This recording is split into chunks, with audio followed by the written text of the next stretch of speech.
Bismillahirrahmanirrahim. Assalamualaikum warahmatullahi wabarakatuh. Saya Aros Rohayati dari MI Al-Islah Kota Bandung, mewakili KKM 3 Kecamatan Bojong Loa Kaler, Kota Bandung. Bismillahirrahmanirrahim. Assalamualaikum warahmatullahi wabarakatuh. Halo anak-anak hebat kelas 4, bertemu kembali dengan Ibu yang sudah tidak asing lagi tentunya, ya Ibu Ros Rohayati. Apa kabar anak-anak soleh-solehah? Semoga kalian dalam keadaan sehat dan selalu dalam lindungan Allah Subhanahu wa Ta'ala. Amin.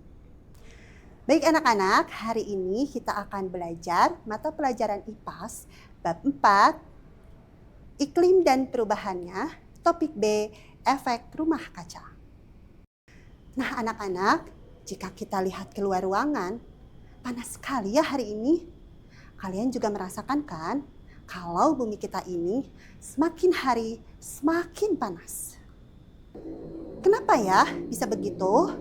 Jawabannya ada pada sesuatu yang disebut efek rumah kaca. Penasaran? Kita selidiki yuk. Apa itu rumah kaca? Rumah kaca adalah sebuah bangunan atau struktur yang memiliki dinding dan atap transparan, terbuat dari kaca atau plastik bening.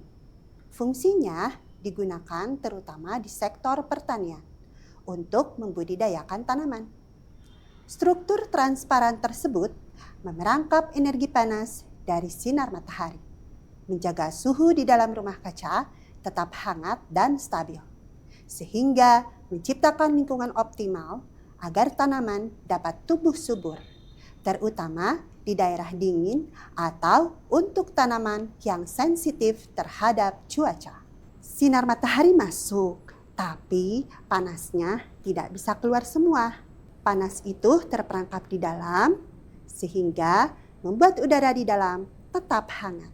Nah anak-anak, bumi kita juga punya lapisan seperti dinding kaca. Lapisan itu namanya atmosfer. Lapisan atmosfer ini membiarkan sinar matahari masuk agar bumi kita tetap hangat dan layak untuk ditinggali. Itu namanya efek rumah kaca alami. Tanpa itu, bumi kita akan terasa beku. Coba perhatikan gambar ini baik-baik. Matahari mengirim sinar ke bumi, bumi menyerapnya, lalu memantulkan panas kembali ke angkasa. Tapi di atmosfer kita ada gas-gas nakal yang disebut gas rumah kaca. Gas ini seperti selimut tebal tambahan.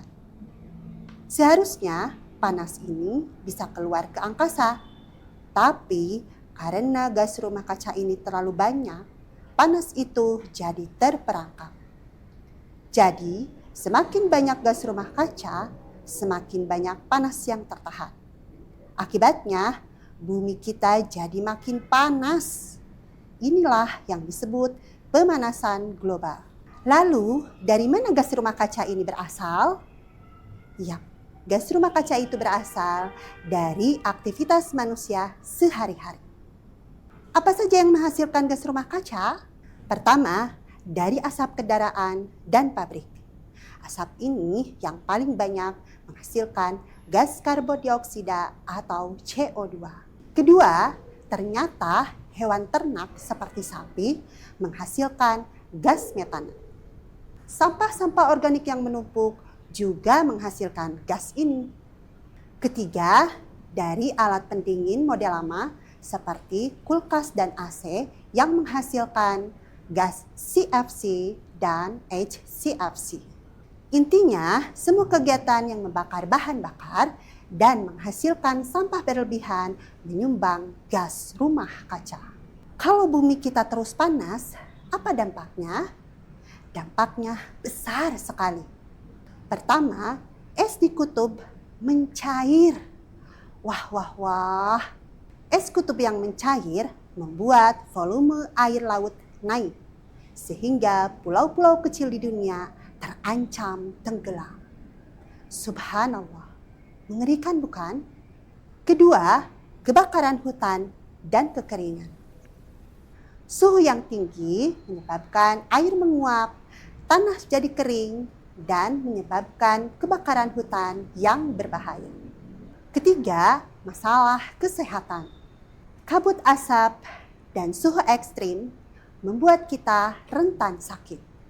Jadi, efek rumah kaca yang berlebihan ini merusak keseimbangan alam dan mengancam kehidupan makhluk hidup di bumi.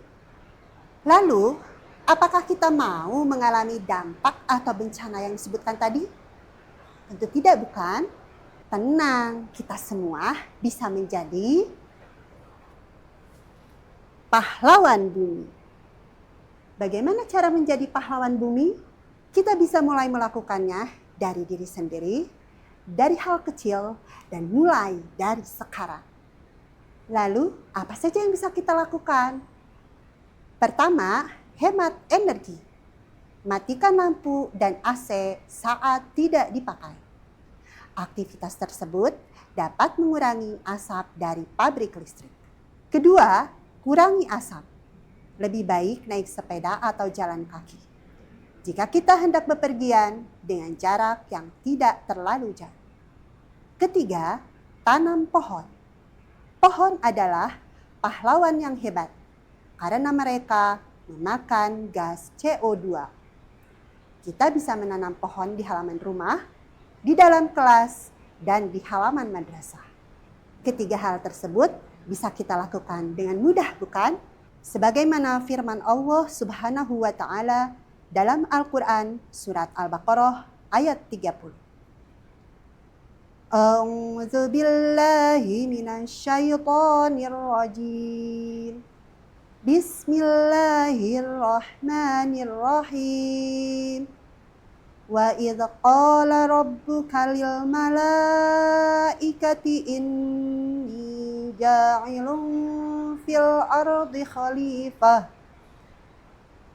Ingatlah ketika Tuhanmu berfirman kepada para malaikat, Aku hendak menjadikan khalifah di bumi. Makna dari ayat tersebut adalah Allah menjadikan kita pemimpin atau pengelola di bumi. Tugas pemimpin adalah menjaga dan merawat, bukan merusak. Ingat, efek rumah kaca berlebihan adalah tanggung jawab kita bersama. Mari jaga bumi kita agar tetap sejuk dan nyaman. Sampai jumpa di pelajaran IPAS berikutnya. Wassalamualaikum warahmatullahi wabarakatuh.